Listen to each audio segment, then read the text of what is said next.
You're listening to the RE Social Podcast with your hosts, Andrew and Vince from OnV Invest. For more information, go to onvinvest.com. What's up, you guys? Welcome to another episode of RE Social Podcast. And we're doing it for the first time from our podcast room in my home. And we have a special guest today. Charles, welcome to the show. Guys, thanks for having me. It's a blast to be here. Thanks, man. So for people who don't know who you are, I know I've been in some of your underwriting classes. Do you want to take 90 seconds and explain what do you do? Absolutely. So for anybody unfamiliar with me, I'm Charles Seaman and originally from Brooklyn, New York. You can probably tell from the accent. And I'm currently in Charlotte, North Carolina. My primary focus is in the syndication space. So for me, I play a role of acquisitions and asset management with my team. And I really focus on broker relations and underwriting. And probably one of the things I'm best known for is every Saturday I host a free underwriting session. So that's built a lot of traction over the last couple of years. Nice, man. So what kind of assets under management did you guys got going on right now? Well, right now we have more C-class workforce housing type assets in our portfolio. Going forward, I think we do want to change that around a little bit. While we do like the C-class workforce housing space, and we want to have a little more diversity going forward. So one of the things we want to do is start incorporating some A and some B assets in there as well, and just get a little bit of each of those different asset classes so we have some different makeup in there.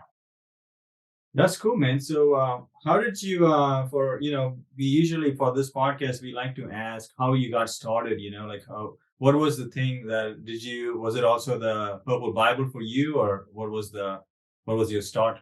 Yeah, totally. So for me, what I say is I probably take a little bit of a different approach than most, just for the fact that there wasn't something that I initially said, oh, I want to go out and be in commercial real estate or multifamily and have this burning desire.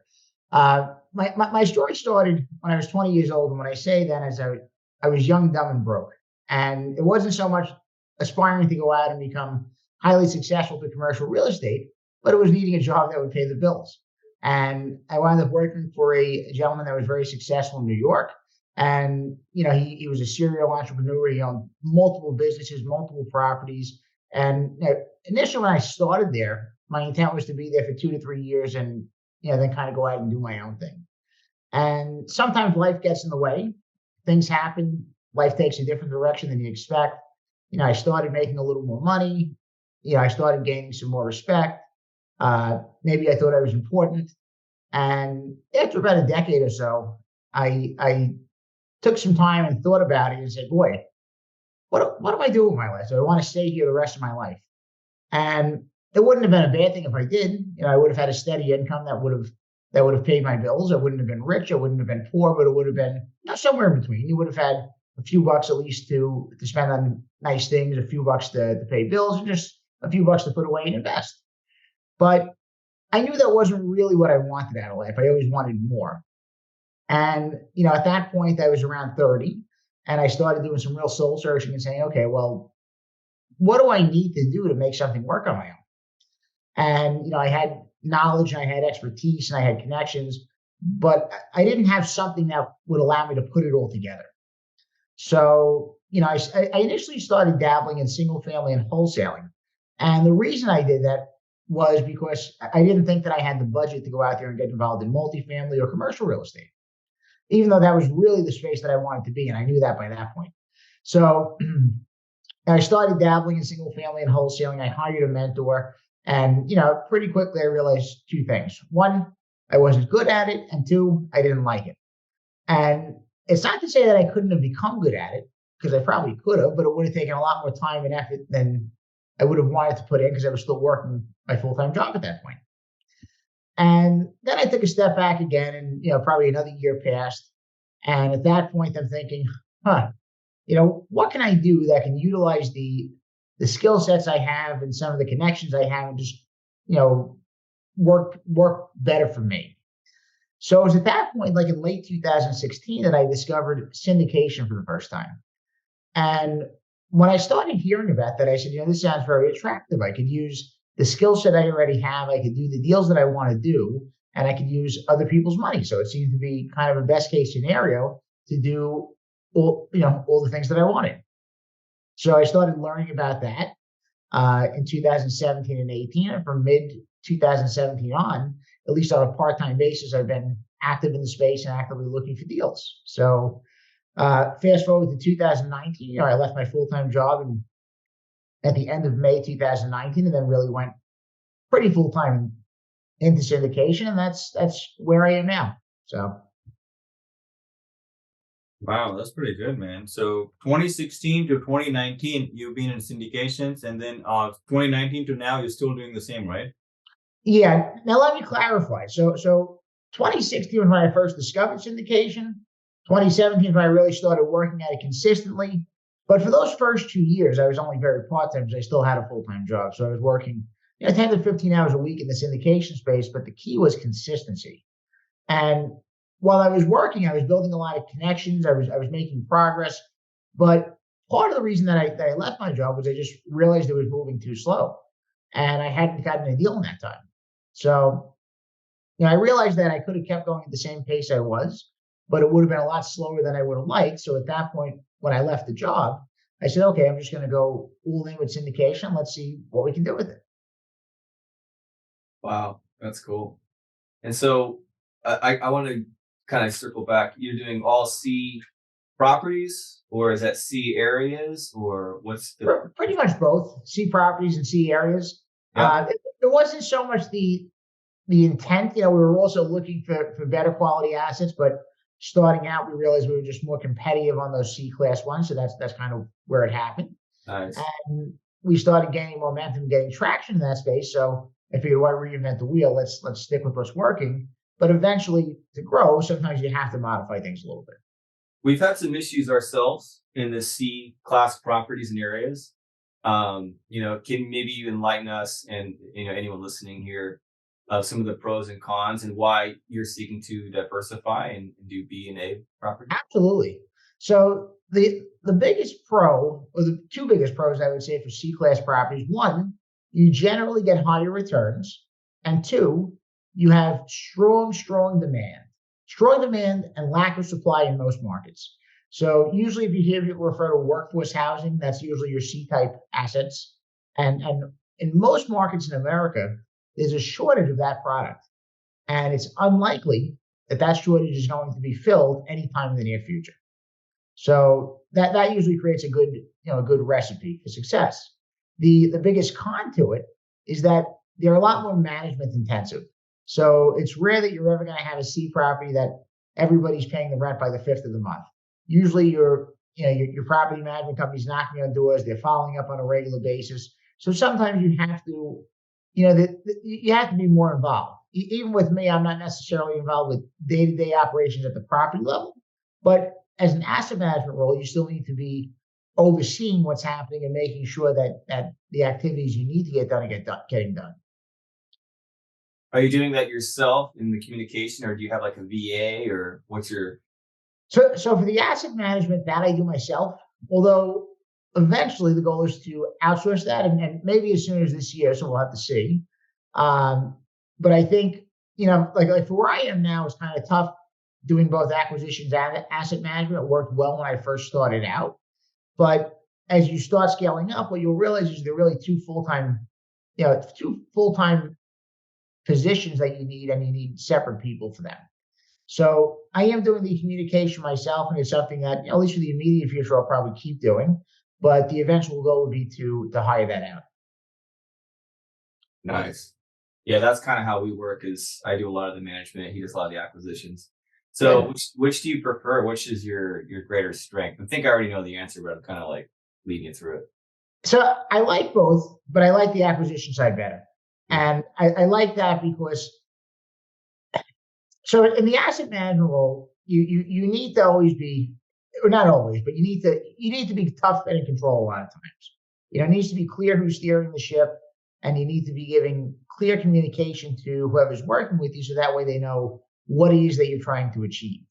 On the acquisition side, I have a little more fun in that role because I can be a little bit looser.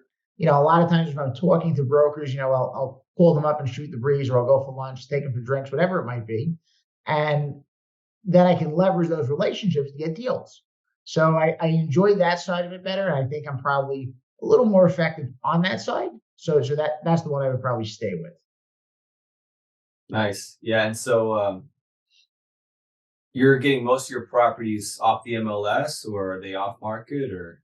So every deal we've done so far has been through a broker relationship. So on the multifamily side, they won't necessarily hit the MLS, but they'll still be on market. So what'll happen is, a lot of them will wind up on sites like Crexy and LoopNet. Some of them will, some of it depends on the broker selling it. And some of them will be off market. But when I say off market, it's not me going out and cold calling a seller necessarily. It's usually a broker, bringing that off market deal to me. So with the off market deals, it doesn't mean that it's going to one group just most times. It's usually, probably 5 to 10 groups, but it goes to usually a select number as opposed to your entire mailing list. Yeah. So relationships is like powerful for your entire operation. That's awesome. Oh, yeah. I'm kind of curious, how did you decide on Cash Flow Champs? I'd like to say that I was the creative one behind that, but it was really my partner, Ryan. He's got a better mind for that type of creative type stuff, and it seemed to click. And when he brought the name up, I said, I like the idea, and it kind of flows off the tongue smoothly. So let's go with it. Nice. And who's Ryan? Is he? What does he do in your operation? Sure. So he does business operations. So we actually have a pretty big team. So in comparison to a lot of groups, we have a 6-partner team, which is sizable. So Ryan is more general business operations. What I always say is that I figure out how to get things done, and he figures out how to do them better. So he'll figure out where we can do things more efficiently and how we can streamline processes and how we can make things easier for everybody in the organization to do, so that way they flow smoother. Nice. So he has like a business background, I assume, or what? Yeah, so he's been an entrepreneur for the last 25 years. I think what probably makes him so good at it is that he's probably the most detailed person I've ever met. And he'll go into something many layers deeper than most would even think of it, and myself included. And then what he'll do is he'll kind of get an understanding and break it down to figure out how we can simplify it. Nice. Can you give me like a recent example of how you made something better, like a system or a process? Yeah, totally. So, one of the things that, I know he's a big proponent of, and it took a while for our team to start really adapting and getting on board, was using project management tools. And, he demoed a good number of them that are out there. So, at this point, we use ClickUp. And one of the things he liked about it is just is how deep you can go in there. Because with some project management tools, you can only go 1 or 2 levels deep on certain things, but ClickUp lets you keep going in. And, in terms of being able to follow up and track items and just deliver a more efficient workflow, that works really well for it. Very cool. Very cool. Vince, you got something? You've been kind of quiet. Oh, no, I've been writing down taking notes. Yeah. Oh, he's coming at you with some numbers here. So so you said it's a 6-part team, right? For the GP side of things. So just so that listeners can understand. So let's say you pick up 100 unit and you split it 70-30. So the 30% gets split between 6 people. You kind of get like 5% each, something like that. So if we're doing it ourselves with no other groups that we're co-GPing, then yes. If we wind up co-GPing, technically it'd be less than that. Okay, yeah, that makes sense. And then do you guys usually use a co-GP to raise some funds, maybe give away 30% of the 30%, something like that? So it would depend on the size of the deal. We would never use a group solely for fundraising because we want to make sure it's SEC compliant. Yeah, sure. But, we would certainly find roles and obviously welcome that in certain cases. So if it's a smaller deal where it's, maybe a $3 or $4 million raise, we'd probably just do that in-house. But if it's something that's going to involve like a $15 or a $20 million raise, then we'd probably bring other groups into co-GP with, so we have more firepower there. So do you raise about 30-35% equity, and then you give away 70% of the deal? So we usually give away 70% for the investors most times. It'll vary a little bit from deal to deal, but in most cases, we usually go with that 70-30 split. And then the equity that you raise, how much do you guys raise? Is it a 20, 25, 30, 35, 40%? So what you mean in terms of like of the... So for $1 million property, are we raising $400,000 or? So nowadays, no, unfortunately not. At this point, leverage is a lot lower on the debt side. So you're probably raising 50 to 55% of your capital stack nowadays. Yeah. So for 55%, you only get 70% of the deal, right? For the LP side of things. Right. But it's pretty stable and it's very comfortable. So the cash flow projections will be a little bit lower on for the first initial years, and then you tend to get more IRR based on improving the rents and stuff. Right. Okay, that makes sense. I had another question. So I wanted to ask a question, since you guys are so involved with multifamily space, because we do have a small ownership in a 44 unit in Lakeland, Florida, but we actually bought that from Axel Ragnarsson. I don't know if you know him. He has the multifamily wealth show as well. Yes, But I've heard of them. yeah, so my question was, so let's say there's an ABC class, and then it's a 4, 5, and 6 cap rate, right? Do you Yep. actually see the extra cap rate by doing the extra work on C class, or the capex and the management just destroys it, and you kind of only get the same as a B class return? So are you thinking cap rate going in or kind of on your pro forma? Just for forma, yeah, both, yeah, sure. So going in, we're starting to see, not even starting, we're a few months into decompression of cap rates. So what's happening is, during like the end of 2021, early 2022, cap rates had compressed so much in so many markets that there really wasn't much of a spread at all between A, B, and C assets. Mhm. Like for me, I look in the Southeast. So if I was looking in Charlotte in late 2021, I probably would have seen a 3.5 cap rate on an A property and maybe a 3.75 on a C. So there's not too much of a difference. Mhm. So now that we're seeing things unravel a bit and we're seeing some normalcy return, we're starting to see spreads again between the A, B, and C assets. And that kind of makes sense based on historical norms. So the A's generally are safer, better quality assets. So you're paying a lower cap because there's a premium for that. And then your B's are a little higher than that, maybe 60, 70, 80 basis points higher in a lot of markets. And then your C's will probably be, probably another 70, 80, 90 basis points above the B's. So I don't think we're there yet fully in most markets, but I think there is starting to be a little more of a spread between them, which is good.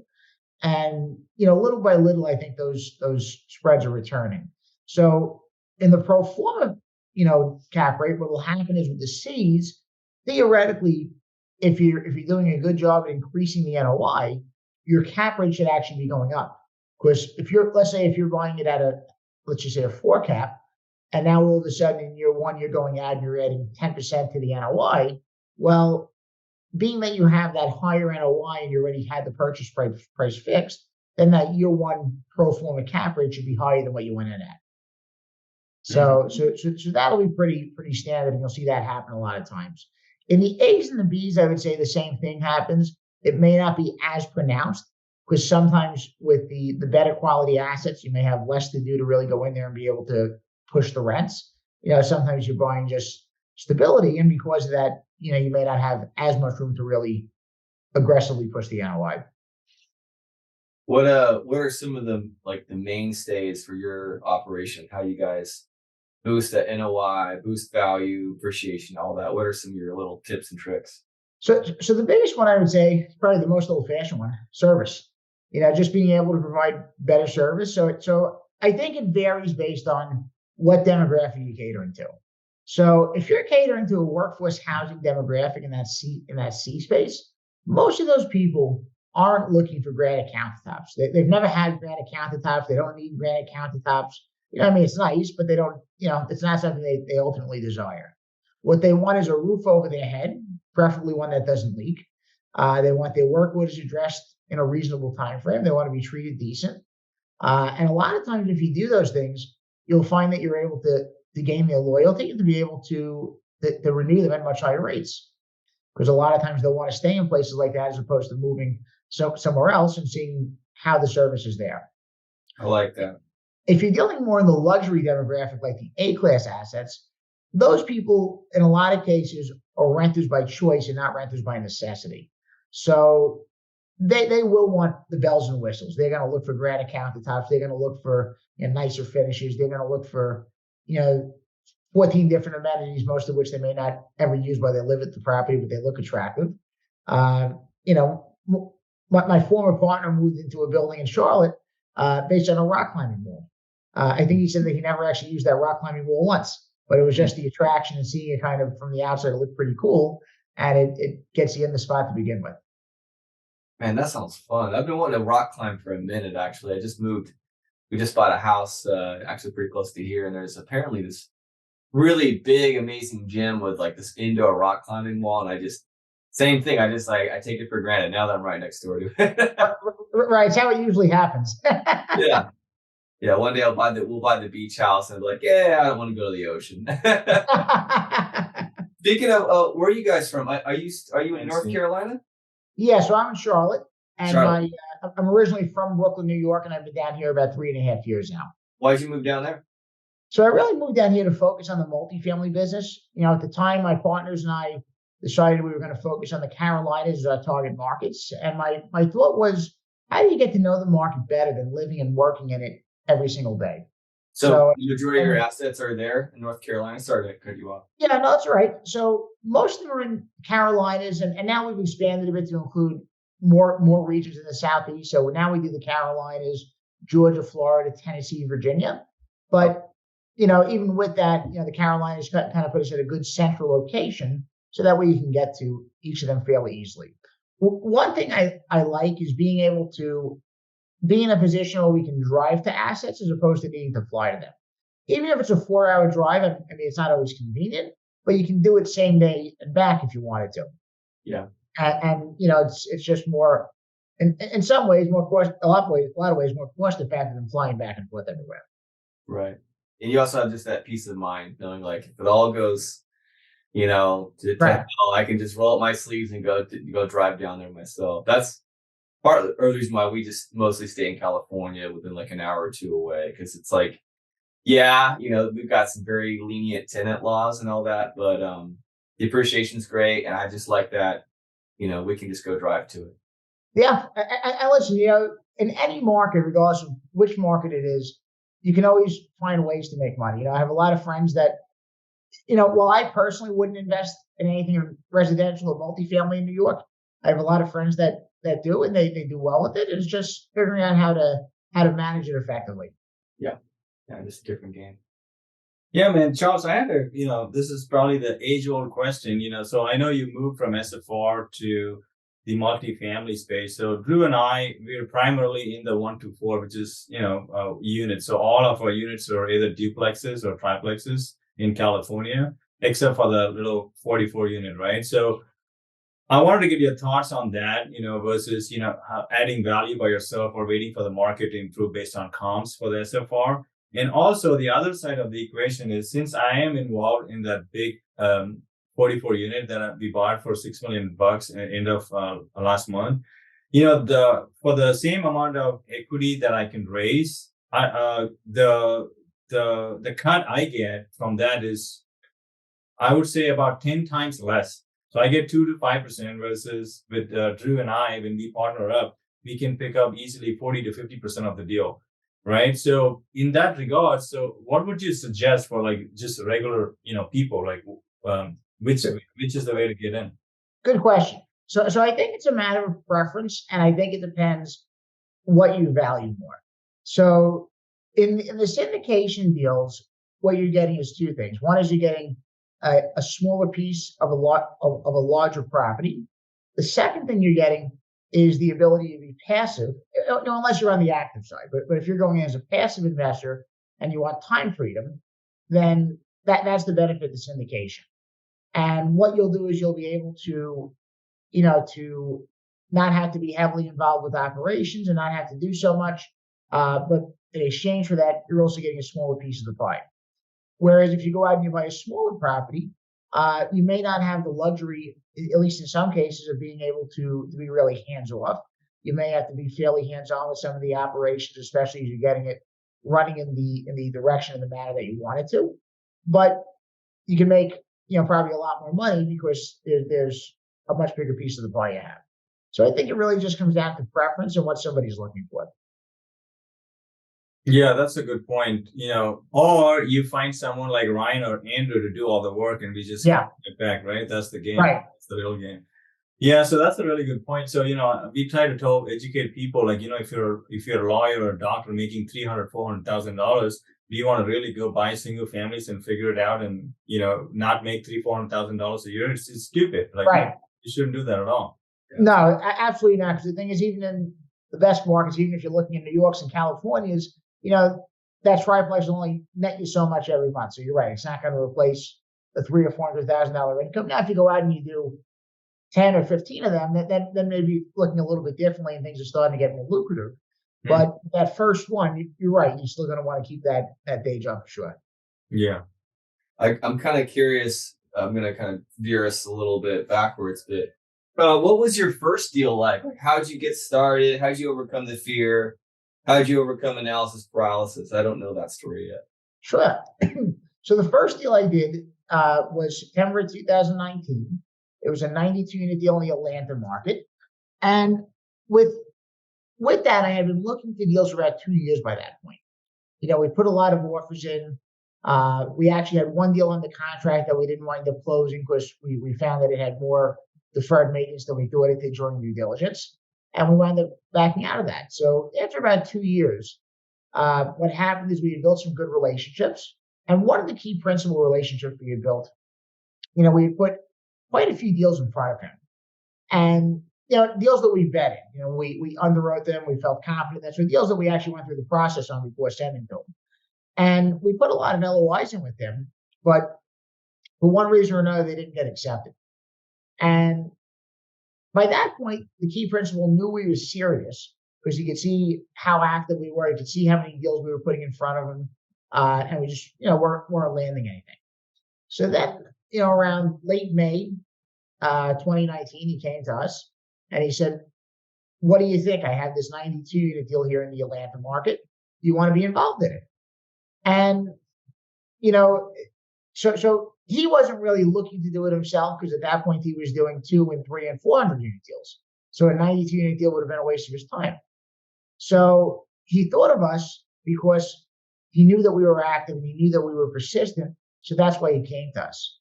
And initially, when I looked at the deal, if I had underwritten it myself, I wouldn't have done it because I would have been too conservative on things and it wouldn't have worked. But I looked at it and I said, well, this guy owns 2,500 units. Almost all of his deals are in the Atlanta market.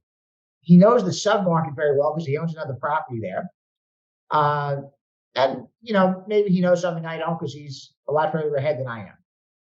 So I said, okay, let's go with it and let's move forward with it. So the first deal was definitely an interesting experience, and the due diligence process was as smooth as could be, but it was really the capital raise portion that winds up getting exciting. Sometimes you think things are going to be easier than they are. And the way we thought of it as well, the deal had a $2.2 million equity raise. My partners and I at the time, we said, well, shouldn't be a problem. It seems like a fairly small raise. We should be able to do it. And as we're nearing the end of our due diligence period, when your deposit money is about to go non-refundable, we're starting to really think and saying, boy, we don't have anybody committed yet. We were calling people, we were reaching out, nothing. And we said, do we want to go forward with this? Do we feel good about doing the raise? It's amazing what a change 30 days can make in perspective. We felt really good going into it. And by the end of the due diligence period, we were kind of doubting ourselves, saying, well, maybe this is tougher than we think it's going to be. Just because you had trouble raising the capital? Oh, yeah. So we decided to move forward, and thankfully the key principal on it wound up bringing in a good number of investors, and that helped a lot. We did wind up bringing in some ourselves. We started going way back in our Rolodex, for everybody who knows what that is. And we started, calling everybody we knew from, high school, junior high. We said somebody had to become successful. There had to be somebody in our class had to become successful. Maybe one guy with a $500,000 in his checking account collecting 0.1%. Right? Yeah. Right. A friend like that. So it came right down to the wire. We got the money in and we closed early September. And then thankfully we went full cycle on that deal last year in May. So, things have a way of working themselves out and coming together. The key is just to be persistent and to be diligent with everything you do. And I know most of the answer of how this is going to go, but just for the listener, what would have happened had you, just said, oh, well, I guess we're not going to do the deal. And you already had that money in, LOI, the whole thing. Well, one or two things could have happened depending on when that would have happened. So if we did it before our due diligence period expired, we would have been able to get our earnest money deposit back, but we still wouldn't have looked good with the broker or with the key principal. It would have probably hurt both of those relationships at least a little bit. And it would have hurt our credibility for sure. If we did it after the expiration of the due diligence, then on top of reputation, then we would have also lost the earnest money deposit, which on that deal was something like probably all the risk capital was like $160,000. So it would have been an expensive lesson to learn had we done that. So yeah, I love to point out those details for people who have all this fear. And there's so many stories like yours where people are successful. And when they hear about like how sometimes things come down to the wire and you just reach down deeper and figure it out, I love hearing stuff like that. That's just, people don't talk about those kind of things enough. It's usually like, oh, well, now I'm doing this and it's, capital is easy, but that first deal, especially, there's always something that's like going to stress you out or you have to figure out or problem solve. And it sounds like you guys did it with very little time left on the clock.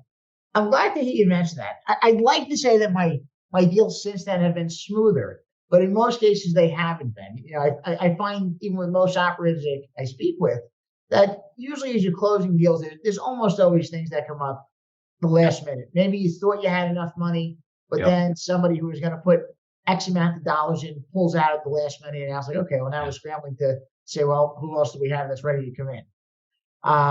So it certainly makes you tougher mentally because you have to go out there and say, okay, well, what can I do? And it really tests your resilience, but it builds character. Yeah. And it builds knowledge and problem solving skills and confidence. And if you don't know the answer, you reach out to a mentor or dig through a book or a forum and you get the answer. For us, we've never had like a really like, oh, that was just a nice smooth deal. And it's running great. And there's always been a fire or two and to figure it out or, oh, shoot, that guy backed out or, oh my goodness, looked like these tenants actually haven't been paying for 6 months. And it looks like on the form it was. But so point is we've learned all these things on every deal. We learn more and more, and they do tend to get a little bit better, I guess, over time. And every time, we'll sweat it and we'll be like, oh man, this is tough, man. But I'm always grateful in the end because of the knowledge that we get. Even our first deal was just, this triplex in a terrible area. And we learned a ton on just like how to hire contractors, how to vet tenants, how to really think about the numbers when they're in lesser than C areas, especially. I consider it's like a D plus, and that's like being generous. Yep. So but I love it, man. And that's why, we're able to go into the next deal, bigger deals, over $1 million, which for us is, that's a good chunk, and go in with confidence, knowing that we can figure it out. That's great. And so, how many units do you guys currently with your company? Are you currently managing? It's like 2,000 or something like that. It's interesting. So the team that I'm with now with Cashflow Champs, we're a newer team. So we've been together for about the last 6 or 7 months. Prior to that, I was in a different partnership for about 5 years. So we haven't yet done a deal under the Cashflow Champs brand. So we all have separate units and separate deals that we've been in individually. And some of us have worked together in different deals prior to Cashflow Champs. For me personally, 691 that are currently under management, but then for the team as a whole, roughly 2,500. Got it. Wow. That's a lot of units. It's a good amount of units. So anyway, you have almost 700 units just on your own with like obviously syndicated out. Syndication. You're managing. Right. I'd love to say that I had 700 units just on my own, but yes, that's part of syndication. Right. That's still that's nuts, man. That's awesome. Wow. Hey, Charles, I had a question about the capital raising part, right? So what do you guys do because, it's not like picking up a phone call and you can call someone to give you, $100,000. Well, you could after a point, but what are the steps that you've taken over the months, years to kind of develop that kind of following and things that actually people are willing to write you that check? So the way we did it initially, I'll tell you kind of how we did it when I first started, which I don't think was necessarily the most effective way, versus how we're going about it now. Okay. So when we first started, it was very much picking the phone up. It was sending emails. It was reaching out to everybody. And even though it's an old-fashioned approach, I don't think that's necessarily a bad approach. Now, what will happen is eventually as you gain momentum and you have enough people in your database, you're not going to have time to call hundreds or thousands of people on a regular basis, at least not for one person. It gets to be very, very time consuming. But what's probably more effective nowadays is something we've really been working on a lot the last few months with the Cash Flow Champs team. Have you thought about investing in real estate and taking advantage of all of those benefits without any of the work? That is something that OnV Invest not only provides, but has been providing since its inception. With friends and family, we have built an empire and a system of a wealth generating tool that is giving us and our friends and family that leverage in their life to create true wealth. Go to onvinvest.com for more to see if you qualify. And thanks for listening. But what's probably more effective nowadays, and something we've really been working on a lot the last few months with the Cash Flow Champs team, is going out and building a brand and doing that for yourself using social media primarily. So, we use LinkedIn, we use Facebook, we use Instagram, we might use TikTok. We have two of our partners that do our branding, marketing, and social media. Admittedly, I probably don't pay as much attention to that as I should. But using those different forms to go out there and attract attention and generate leads, that's going to be a big thing. Now, the key is after you generate those leads, you need to have a few things. One, you need to have somewhere to put them. So, for us, we use a CRM. Most people are using CRMs, and those seem to work pretty well for it. And then two is you need manpower to go out there and actually be able to contact these people on a regular basis. So, one of the things we do now is we have drip campaigns that are in place. So that way, when somebody signs up for something, they get added to the campaign, and then every week or every couple of days, as there's messaging that goes out, they'll start receiving that. So that way they become more familiar with our brand and more familiar with our team members. So that way, when we have a deal or when they have a need for something we do, they'll think of us and say, okay, oh yeah, Cash Flow Champs, let me reach out to them. So building the brand is going to be a big thing. And then also having manpower to go beyond just a drip campaign and say, okay, we need to be able to call these people. So right now, we have some virtual assistants that we hire overseas. And we give them direction and we have them call on a regular basis. So that way, somebody's touching those leads. Because if you have leads and they go in the database and nothing happens with them, then a lot of times they're not really going to be anything more than cold leads. So you need to find a way to touch them, and you need to find a way to speak with them regularly. So that way it gets them at least warm and maybe even hot for whatever it is that you're looking to present to them at some point. If you don't mind me digging a little bit deeper, what exactly are these VAs calling and saying? So really what we're doing is having them walk through the database. And the one challenge is, like, if we were doing it ourselves, some of us have relationships with some of these contacts, but the VAs are kind of cold with all of them. So they're going in and just reiterating, what it is we do. They're building rapport with them. And then they're seeing who may have a serious interest in investing if we have a deal in the next, 1 to 3 or 3 to 6 months. And then if they do, they put them in touch with our investor relations team. So we have 2 partners that handle that. And what will happen is if they wind up saying that they do actually express interest after the VAs contact them, then they go to somebody on the investor relations side, and then we have a more serious conversation to see if it's a good fit for them and if what we do is right for them. Nice. So they're kind of like funneled into different stages until right. Yeah, that's good. Wow. Yeah, got a whole operation. And so you guys have a 6-member team now. That's what Cash Flow Champs is. Yes. And you guys you're all coming together from your different kind of backgrounds and you all have your own units. So what's the goal? Why do this partnership? What's like the 1 year, 5 year goal? Good question. So the 1 year goal, and this is going to be a big one for 2023. And we think, part of it because of the team and in part because we think the market conditions will aid us. We're looking to do $500 million in acquisition volume this year. Now, when I say acquisition volume for everybody listening, again, I'd love to say that's $500 million in my pocket or my balance sheet, but that's not true. $500 million in properties that we acquire through syndication. So it could be $10, $50 million deals. It could be $20, $25 million deals, but $500 million in acquisitions. Then the goal that we have in 5 years is to be doing $1 billion of acquisitions a year consistently each year. That's awesome. And so what are some of the key steps to making that happen? What are some of the So it probably helps that we have a little bit of a head start because even though the company itself is newer, each of the partners had experience in different things and we have different things that we're good at. So on the acquisition side, broker relations are going to be very important. And for me, being that's really my role on the team, I make sure to nurture those relationships and to make sure that we're keeping them strong on a regular basis so we have them as deals become available. On the investor relations side, it's going to be always speaking to people, always warming them up, and always making sure that they're aware of what we're doing. So when we actually have a deal, that way they're excited to invest in it and ready to go. And then on the branding side, we have two other partners that do our marketing, branding, and social media. It's putting out content regularly. For me personally, I know that's something I hate.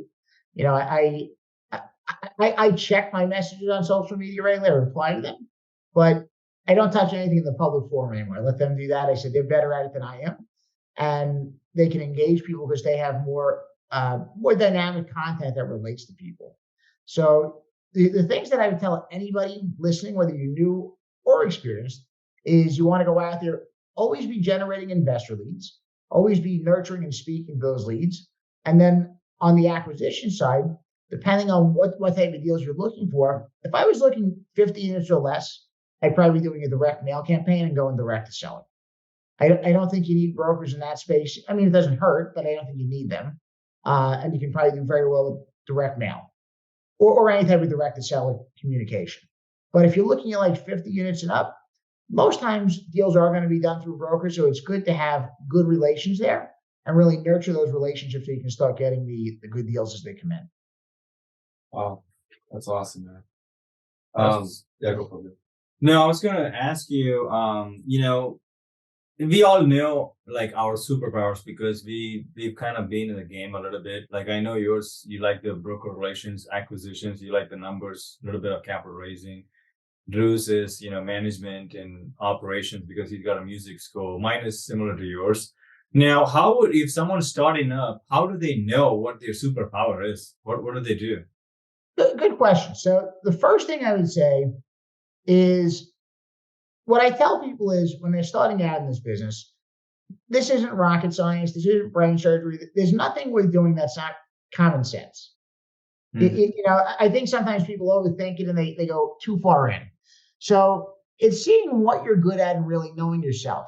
So in this business, I'd say there's really three major roles that you have. You're either finding money, you're finding deals, or you're running deals. Those are really the three roles you have. So what you need to do is assess where you are and what your skill set and what your enjoyment is. So that way you can figure out which one of those roles you belong in. And then after you figure that out, then you want to go out and you want to meet either partners or other groups that you can co-GP with that'll fill those gaps. So if you know that you're a very dynamic personality and you enjoy being on social media, you enjoy posting content, you enjoy engaging with people, then you're probably a more natural fit for the investor relations side. And that means you should be out there utilizing that skill to go out there and attract people to you so you can bring those leads in. It doesn't mean you can't also look for deals, but I personally wouldn't recommend it. I think sometimes it's easy to get caught up doing too many things. And each of us has something that gives us a competitive advantage over other people. So you have to know what it is with anything in life, whether it's this or any other industry, that gives you a competitive advantage. What do you do better or different than anybody else that makes you attractive to it? So figure out what that is, and then be able to find other people that are going to help you fill in the gaps. Love that wisdom. So basically, to summarize, Money, deals, relationships. yeah, the Holy Trinity. Yeah. Yeah. Pick a lane, double down on that, and then figure out the rest of either a partnership or hire somebody to do it. That's awesome. Right. Yep. And do you usually recommend to partner with someone that has a different skill set than you? Yes. What I would say more importantly than that is to probably partner with somebody who has similar values to you. I think Yes. that's probably the most important thing. Similar values and similar visions for where the company or the business is headed. But I think having complementary skill sets also goes in hand. Yeah. Also, just in general, having a bigger vision than, dare I say, most people. Maybe not cats like yourself. You're in a whole different stratosphere, but in our immediate friend circle, I mean, he's an engineer. I have my own business, and I have just different friends from different walks of life.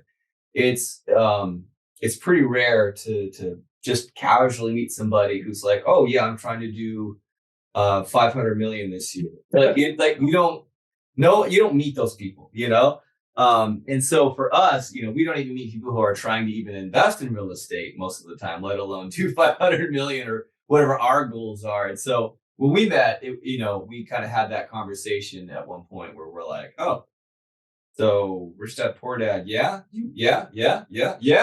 and then in a year later, or whatever, maybe 6 months later, 6 months, yeah. Here we go. And like, yeah, okay. Oh, it's been a roller coaster ever since. Good, bad, all that. And we brought it together and persevered. And I couldn't be more excited about where we're at now, because we stuck through it, and we take on these huge challenges, and we, and as like, you could study and read and get mentorships all you want. You're still going to get in there and get your hands dirty, and that's when you're really going to learn the game. And that's the truth of it. For us, if we didn't have the same values of just like my level of where I expect myself to be is way over here, and he has the same thing. Yours is way over here, right? But that right there is the key to, I think, with a relationship with a spouse, relationship with friends, of course, business partnerships. But I think finding those people just makes it everything just flows. I would agree with you on that. Now, what I would also say to offer you guys some insight on that, and also some encouragement for the listeners. So, I mean, at various points in my life, even when I was younger, I mean, I never came from money. My mother was a single parent. We always had food on the table and a roof over our heads, but there was never extra. And that's okay. Listen, at least the basics were covered. Yes. So I didn't grow up thinking, you know what, I want to go out and buy $500 million in real estate one year. I always kind of knew as a kid, I feel like I'm going to become successful, but I didn't know how or didn't know what. Admittedly, when I was a kid, I really wanted to be a professional wrestler, but I realized I lacked the discipline in going to the gym to make that work. You can fight in a different weight class, man. Right. So, as I got older with this, even last year, I went to MFI NCon, which is one of the many conferences that are out there nowadays. And, I really didn't learn anything new from it per se, because, I've been in the industry long enough where I kind of know most of the things that you're going to learn at conferences. But the one thing that really resonated with me there last June was, boy, I've been in the business the same time as some of these guys, and I'm saying, all these guys are kicking my butt. And I'm listening to it, and I'm saying, what are they doing differently than I am? And something kind of clicked at that point. And I said, well, maybe I've just been afraid to play bigger. And maybe that was the issue. So as I started looking at it, and I said, well, what do these guys have that I don't? And yeah, some of them may have MBAs, or some of them may have, certain things, but I didn't see any real competitive advantage. And I just said, it's the belief in yourself to go out there and do it. And that's what kind of led to where we are now with Cash Flow Champs, and saying, okay, 5 years ago, maybe I thought doing one of these deals would have been far-fetched. And, now it's like, okay, now I've done 9 different deals that I've been a GP in. And it's little by little. I always say it's kind of like a video game. You level up. So every deal you close, opens up new options and new doors that you wouldn't have had access to beforehand. So, those things have all been good, but I said, okay, now it's time to take that jump and go to the next level. It's good to be closing deals. It's good to be making progress, but the progress I was making was probably more linear as opposed to exponential. And I said, I want to figure out how to turbocharge that. So that's actually my goal for this year. And so the key to summarize for that turbocharge is to partner with people with the same values but different skill sets to create something massive that's going to grow. Yes. $1 billion a year company. Yes. And the other thing I would say is it's also putting yourself in the mindset to believe you can do it. I love that. So that's the other key, because if you can't see yourself getting there, you're not going to get there. And what gives you that confidence to believe in yourself to do it? It might be ignorance, to be honest, but I'm okay with that, because the thing is, it makes me feel good. So yeah. Leverage that ignorance, man. Right. Put it to work. That's fun. So as I looked at it, and I just started looking at the guys I heard on stage speaking at the event, that I said, and I'm saying, well, what makes them so much more special than me? Is there something that they have or that they're doing that I'm not? And then as I started looking at each of them, I said, no, not really. I said, they're just playing in a bigger space than I am. Yeah. And it's a space that I've kind of been afraid to play in, because I didn't know if I could quite make it in there. And I said, it's time to start stepping up. Love it, man. Wow. Okay, the question I wanted to ask you was, are you the type of person that when you go to a conference and stuff, do you make it intentional to actually go to meet someone that you need, or do you just chit-chatting to see how the conversation goes? It's a good question. So the answer now would probably be different than when I first started in this niche. So now when I go to an event, it's usually just chit-chatting. Okay. What I find is, using the conferences, a lot of times it allows me to do one of two things: either connect with people in person that I've only met online, and today's world where everything's on Zoom and Google Meet and things like that, it's nice just being in front of people and shaking hands sometimes. And then the second thing is just kind of rekindling relationships that I already had with people, and maybe I haven't seen them in a few months since a prior conference, so it's a good opportunity to do that. Now, like when I was first starting, then I would have been a little more, I'd say, a little more intentional with some of the networking, and I would have said, okay, I want to meet certain people. General rule of thumb, if you're starting out, you probably want to go out and make connections with some of the key principles that are there. What you'll notice is, so does everybody else, so they may not be the easiest people to get to, because there's usually lines of people swarming around them. But those are good relationships to have, and they're relationships that will allow you to scale faster, because you're going to need those people to build your business. Who would be like a person that you would want to meet in the next conference that you go to? So for us, I would say the biggest thing at this point would be people that can bring large sources of equity.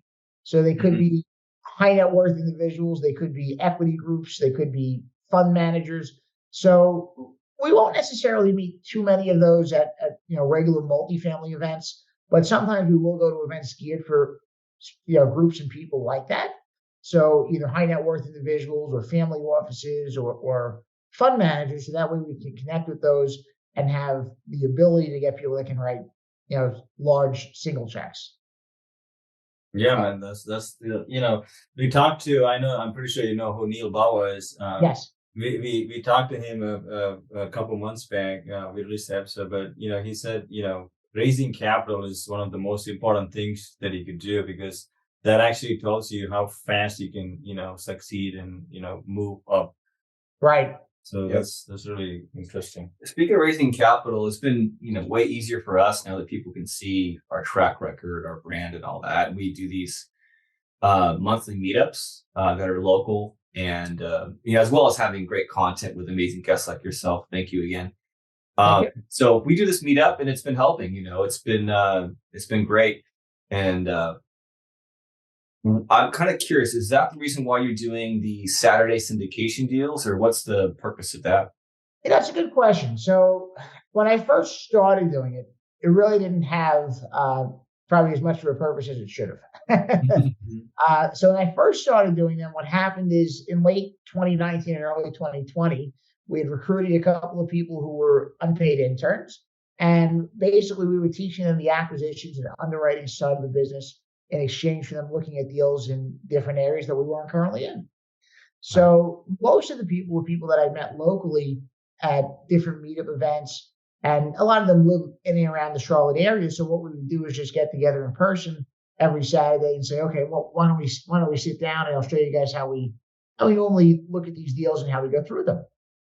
And then the pandemic hit, and that changed everything. And I said, well, I guess we can't get together in person anymore. So then at that point, we started doing, the virtual underwriting sessions. And I thought about it and said, well, what's the difference if we have 4 people or 40? It doesn't make a difference. I'm doing the same thing anyway. Yeah, So it's on one screen, so it's probably even more efficient, actually. yeah.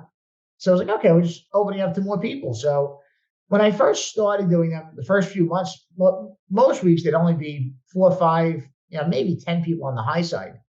And then gradually over time, it started scaling up and kind of developing a reputation of its own, which wasn't really the intent. For better or worse, it's probably become what I've become known for. So I've come to embrace that. But now with Cash Flow Champs, we do use it as part of our branding as well. So there's a little more marketing to it now than there was, a year or 2 years or 3 years ago.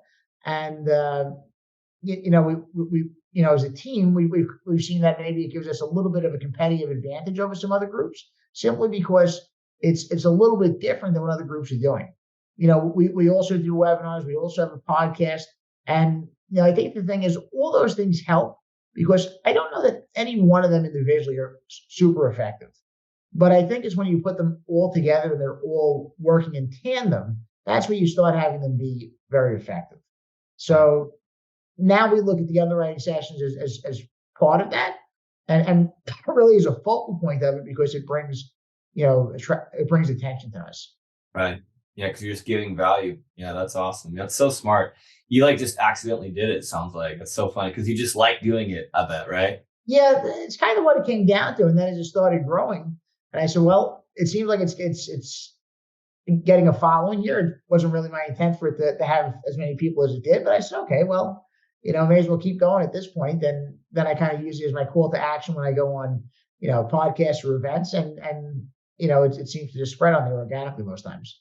Well, I guess speaking of, since you're on our podcast, how would they find that? How would they find this Saturday deal analysis with the great? Yes. So I got a little more sophisticated. Not so much me. I can't really take the credit. It's our social media and branding guys.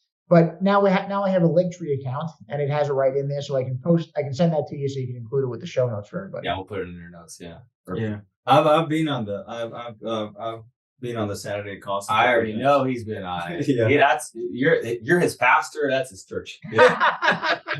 I think I saw you on maybe Robert's podcast or Joe's podcast. Probably Joe's. Yeah, because I was on Joe. I hit up Joe directly. I said, "Hey, I only got a few units, but all of you guys are like big dogs. You don't have any normal people." He said, "Yeah, that's true. Let's come get you on the podcast." That's great. That's great, and it is a great one to be on. He definitely is one of the big doors in the space. No doubt on that. Yeah, man, he's definitely a good guy to have. Hey, yeah. So, I wanted to ask you about what was it? I wrote down here somewhere. I can't find it. Do you do things intentionally to cross promote different things that you do? So you have the Linktree, you have the Cash Flow Champs, you have the LinkedIn account, you have the podcast. So as a team, we do, yes. Individually, probably not as well as I should, but the two partners that handle the marketing, branding, and social media, they've been pretty intentional with that. So they certainly have a lot of cross promotion going on now. Yeah. And the other question I had was, you mentioned at the beginning of the show about mentorship. So can you tell the listeners, because a lot of the guys who are listening, girls listening are a little bit younger, they want to get in the game, and people are very skeptical of paying for mentorship, and I don't know if I want to do that. And we offer that too, but usually the best way to do that is just invest with us, and then you get mentorship for free, right? Because you're a partner now. But can you give the pros and cons, or do you even think mentorship is needed? So I think it's a matter of personal preference. I like mentorship, and there's many times and many things that I paid for it in. So I think it depends on a couple of things. One, where is your starting point? So if you're totally green, mentorship probably isn't the right thing. Now, maybe if it comes with some type of education that kind of walks you through the basics, it could be. But if it's straight coaching or mentorship, it may not be just yet because you may not be ready to act on any of that stuff. So the first thing I would tell anybody is you want to get a good foundation. So you want to get your vocabulary down and understand what you're talking about. And you want to know at least the basics. So, if you have a program that has education, I think that can definitely be worth it to speed that process up. And if not, you can go to sites like Bigger Pockets, and Bigger Pockets, even for free, you can get a lot of that basic information. The benefit to mentorship or coaching is that it's going to take that foundation you have and then be able to help you fast forward it. So in most cases, there probably is going to be a course for it. Now, sometimes you can find somebody who might be in your local market and maybe they're just, older and want to give back, or maybe they just want to give back and they're not older. It can be either way. And maybe they'll do it for free or low cost or, a couple of lunches here and there. But in other cases, there may be a cost to it. So a lot of times I would tell you there certainly is a value to it. I think it depends on what somebody's financial situation is, because usually most coaching programs probably are going to be at a premium price. And it also depends on how fast they're looking to grow. So if they're okay taking, a little bit longer time and they don't want to invest that type of money up front, or they don't have that money to invest up front in coaching or mentorship, then that's okay too. So there's more than one way to skin a cat. And I think it just really comes down to personal preference. Did you get mentorship yourself? So I didn't actually take any mentorship, but I did wind up buying quite a few courses with Ari Mentor. And the courses themselves were worthwhile. It's with Dave Lindahl's group. There was great foundational stuff. One thing that I probably had a head start on was the gentleman that I worked for in New York. Truthfully, I probably learned more about commercial real estate and multifamily from him than I ever have in any program. So I had a head start because I had a pretty good foundation just from working with that in my full-time job. And the only difference was I just wasn't doing it on my own. But other than that, I kind of had most of the other building blocks in place. Nice. Yeah, you have a nice little foundation there. So what were you doing in that? What was that business, that company where you were kind of learning? So the gentleman I worked for was a small business owner, but he owned a lot of different things. He had a plumbing company, bars and restaurants, commercial real estate, and a few other odds and ends too. So eventually my role grew to be helping him manage all of his businesses and properties. And on the property side, it would be, everything from acquisitions to getting them financed. Now he didn't syndicate. He had his own money because, his plumbing company was kind of his main driver. And then he was able to use some of the profits from that to invest in real estate and invest in different things. So being there and having access to somebody who was successful and basically having him take me under his wing was a major win. Nice. Very cool. Yeah. Mentorships.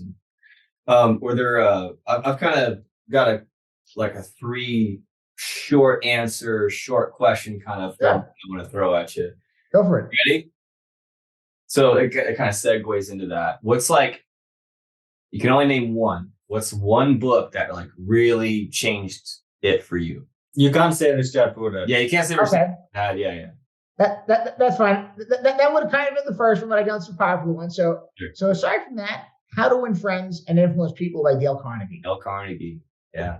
I read that book at the age of 19 when I was way back when in network marketing, and it has a lot of common sense tactics that people would be well benefited by to read again and just make sure to reinforce and use. Yeah, that's a rereader at least every couple of years because it talks about basically what you keep emphasizing, which is building relationships, building connection and community and creating what I love. What you mentioned there, it's just basically how to really build strong relationships because you just never know what doors will open based on that. Someone's got to have a skill set or a contact or maybe just they'll say one thing because they have a different perspective than you that will just change it all. And I've experienced that myself. Right. Nice. Okay. Second question. How would you describe yourself let me get this. Let's go there. So, very short answer, or one word if you can. What's one quality about yourself that has really helped to separate you from others, to really differentiate your success from others? Resilience. Resilience. Nice. That's good. Third one, you ready? Yep. Favorite wrestler? Go. Hulk Hogan. Oh, the Hulkinator. Nice. I used to be part of a wrestling club in high school. We built a whole ring in my buddy's yard, and I was always like a kind of a scrawnier guy. So I was the guy getting like thrown from like I don't know how I don't have back problems to this day. My wrestling name was Cosmo. Cosmo with a K. You know, Red Hot Hitman, dude. I was Cosmo, man. I was like the wild man, I was, yeah, that was my thing. We made our own belts and everything. It was awesome. That's awesome. A snake? Didn't have a snake. No, we never did that. But man, we were insane people. Did you ever do anything like that? What's that? Did you ever do anything crazy like that or no? I definitely did a lot of wrestling around my friends as kids, but no, I didn't do anything quite like that. I did have some friends that really got into it. And sometimes I would tell them, guys, you're crazy. You can't be jumping with the roof doing an elbow drop. That doesn't work well. Even back then, he had more sense than me. Yeah. Yeah, sometimes when you're young, you have that sense of adventure in you. Yeah. Charles, we're coming to the end of the podcast. I just want to pivot and go towards for the market conditions, right? This is everybody wants to know. Great story, guys. It was so great, but what can I do now? Some actionable things. What do you think of the current market? Should people be considering investing if this is their first deal, or should they partner with more experienced operators? What are your thoughts? Okay, so personal perspective is that I'm quite bearish on the market. Okay.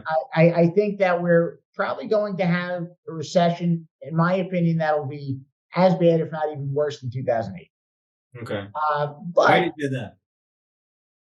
Progressively, I see it getting worse and worse. I look at where we were at the end of 2021, and I see Fed Chairman Powell at that time saying inflation was transitory. Mm-hmm. Then the beginning of 2022 happens, and all of a sudden, inflation is no longer transitory. Now we have a problem. Mm-hmm. As of like 2 weeks ago, I look at Amazon, one of the biggest companies in the world, and they were initially planning to lay off 10,000 employees. They laid off 18. Mm-hmm. Companies like that have a lot of intelligence and a lot of market research. If they laid off nearly double the amount of people that they were expecting to, there's a reason for that. Mm-hmm. And I think gradually what I'm seeing is the messaging in the media is getting a little more bearish. They're not really there yet. We're probably still a few months away from that, because I think you need to see things on both the stocks and the real estate markets that get to that point and kind of force the hand a bit.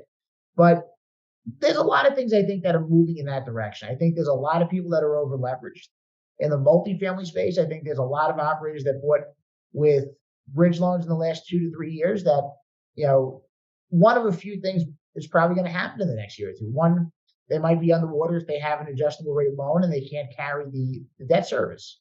Two, they may not be underwater, but the property valuation may not be there. Maybe they bought the property at a 3 cap, and now because of decompression, now the cap rate's at a 5 or a 6. And all of a sudden, when you go and try and refinance and get some type of permanent loan or even another bridge loan, if you have a $5 million loan, maybe you can only get $3.5 million of financing now. So that means you're either coming out of pocket for the difference, or you're selling that property cheap, or you're bringing in new equity, or you're getting foreclosed on. And I think there's a lot of those. On the single family side, I'm expecting to see a lot of foreclosures there. I think there's a lot of people who paid very aggressive prices for homes in the last 2-3 years. And a lot of them probably did it on the basis of having 2-income households.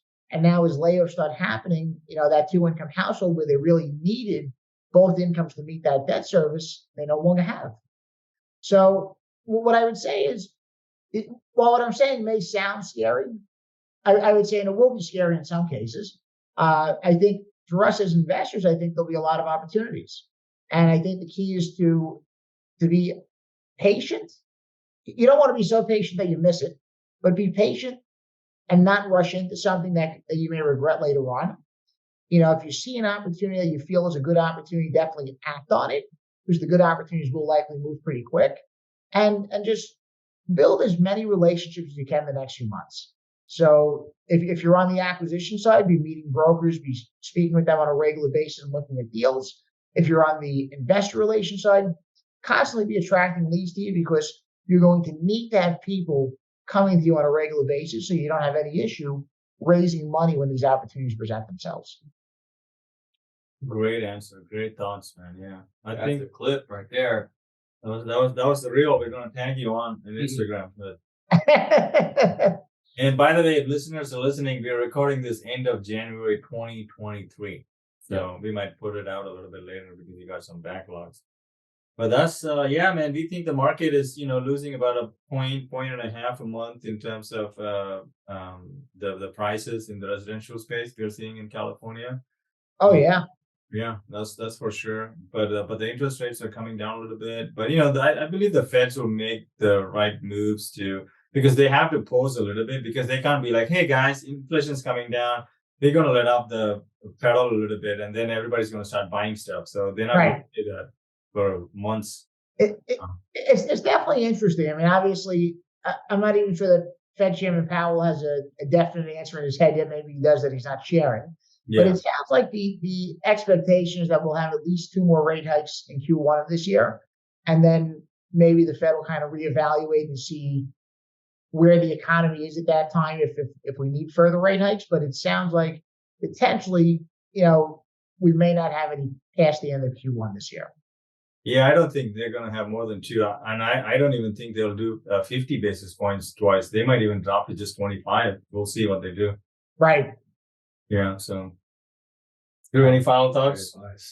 No, just want to thank you so much for your time and your wisdom, and even on a Sunday. So we appreciate you, man. Thanks for having me, guys. It's been a blast.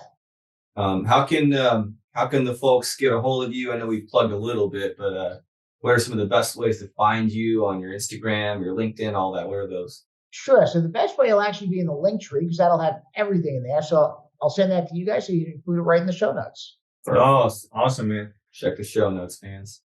Thanks, Charles. Thanks for coming on the show. Sounds good. Thanks for having me, guys. Thank you. I don't know about you, but I definitely like to see 5-star reviews on any service or any product before I purchase. Please take a second to leave us a 5-star review, whether you're listening to it on Apple, iTunes, or Spotify, or whatever platform. Take a second, goes a long way, helps us a lot to grow the channel, and thanks for listening.